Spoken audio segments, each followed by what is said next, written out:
The name Lucifer originates from Latin lux, which means light, and ferre, which means to bring, meaning light bringer or morning star. In Christian theology, Lucifer is often associated with a fallen angel or a rebellious figure who sought to challenge God's authority. The story of Lucifer's fall is rooted in passages like Isaiah and Ezekiel, though these texts refer to earthly kings of Babylon and Tyre, and the interpretation of Lucifer as a rebellious angel comes from later Christian traditions. As a creation of God, we know that Lucifer was created good. In fact, scriptures assert that Lucifer started out as a blameless in all his ways, and as the model of perfection, full of wisdom and perfect in beauty. Further, God's ordination of Lucifer as a cherub demonstrates that God trusted Lucifer enough to give him a position of power among the heavenly angels. However, Lucifer wasn't satisfied with the power and gifts God gave him. Instead, Lucifer wanted more.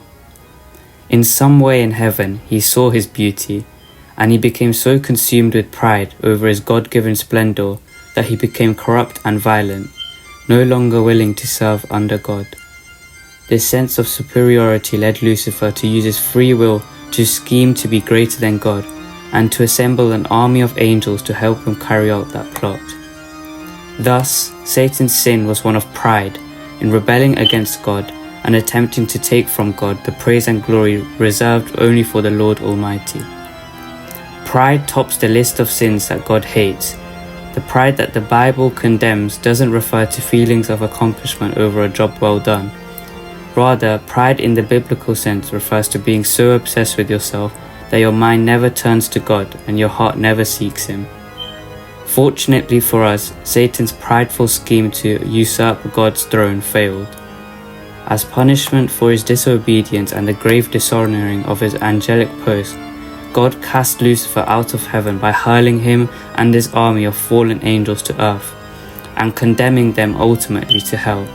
Jesus confirms the devil's fall from grace and likened it to lightning from heaven, and the Apostle Peter alluded to the devil's fall when he warned that God did not spare even the angels when they sinned but cast them into hell.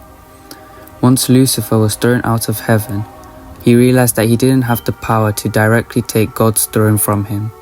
Instead, Lucifer set his sights on overpowering God in another way, by tempting God's children to abandon him. At this point, the morning star, known as Lucifer, became humankind's adversary and accuser, known as Satan. Satan has been using his wisdom and lies to rob humanity of eternal salvation since his own fall from grace.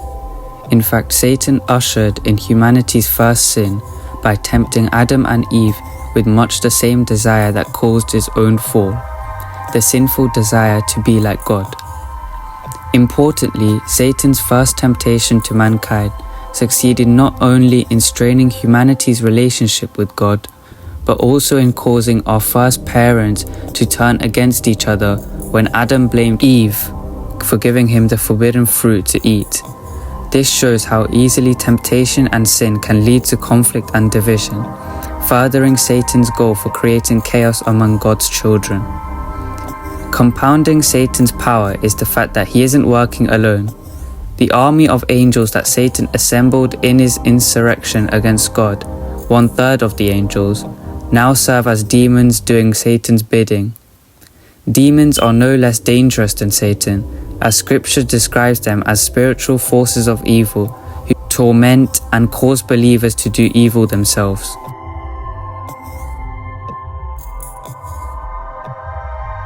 Satanism as a philosophical system is not necessarily about worshipping a literal Satan, but rather about embracing certain values and ideas that challenge traditional religious and societal norms. It is often divided into two main branches: LaVeyan Satanism and Theistic Satanism. LaVeyan Satanism is often called Atheistic Satanism. Its founder is Anton LaVey. LaVeyan Satanism was formalized by Anton LaVey in 1966 with the founding of the Church of Satan and the publication of the Satanic Bible. LaVeyan Satanism is atheistic in nature, seeing Satan as a symbol rather than a literal being. Satan represents human nature, individualism, and the rejection of dogmatic religious authority. There are some core tenets to LaVeyan Satanism. Individualism, which is emphasis on personal freedom, self-expression, and self-determination. Rational self-interest. LaVeyan Satanism advocates for rationality, pragmatism, and the pursuit of one's own happiness, within the bounds of not harming others unnecessarily.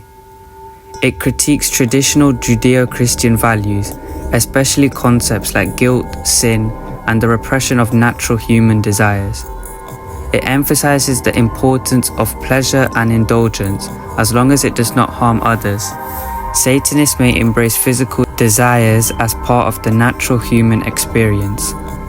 Satan is used as a symbol. It represents rebellion, the questioning of authority, the pursuit of knowledge, and the embracing of one's true nature. Because of its association with goats, occultism, and rebellion against religious authority, Baphomet is often misunderstood and misrepresented as a symbol of evil or satanic worship in popular culture. However, it is important to note that Baphomet's meaning is more complex and nuanced than simply a symbol of malevolence. For many practitioners of occult traditions, it is a symbol of spiritual enlightenment, personal empowerment, and the balancing of opposites. LaVeyan used Baphomet and Satan to portray his message of societal norms being wrong. Theistic Satanism is a belief in a literal Satan. In contrast to LaVeyan Satanism, theistic Satanism involves belief in Satan as a supernatural being, either as a deity or a powerful force. Satan may be seen as a benevolent figure, an ancient god, or a force of nature that embodies freedom, wisdom, and individual empowerment. Some diverse interpretations are that they view Satan as a positive, liberating figure who empowers humanity, while others see him as being a guide who challenges them.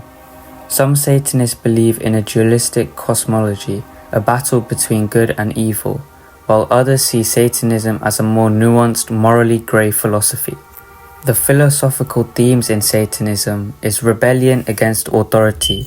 Central to Satanism is the rejection of traditional religious and societal norms. This rebellion is seen as an assertion of individual autonomy and the pursuit of personal freedom. There is also the embrace of human nature. Satanism encourages the acceptance of humanity's inherent nature, including desires, flaws, and imperfections. It views these traits not as sinful, but as part of what makes us human. It also challenges morality and ethics. Satanism questions traditional moral systems, especially those rooted in religious dogma. For instance, concepts like sin are often rejected in favor of personal responsibility and ethics based on real-world consequences rather than divine command. Personal development and self-actualization. Both LaVeyan and theistic Satanism place a strong emphasis on personal growth, self-empowerment, and the pursuit of one's own potential, often guided by the principles of individualism and the rejection of conformity. In conclusion, Lucifer's backstory, while rooted in religious myth, has evolved into a symbol of personal freedom, rebellion, and the pursuit of enlightenment in both religious and secular contexts. Satanism, whether viewed through the lens of LaVeyan Satanism or theistic devotion, offers a worldwide view that emphasizes individual sovereignty, personal ethics, and the questioning of authority. Satanism's influence has spread beyond religion in discussions on ethics, identity, and the power of self-determination.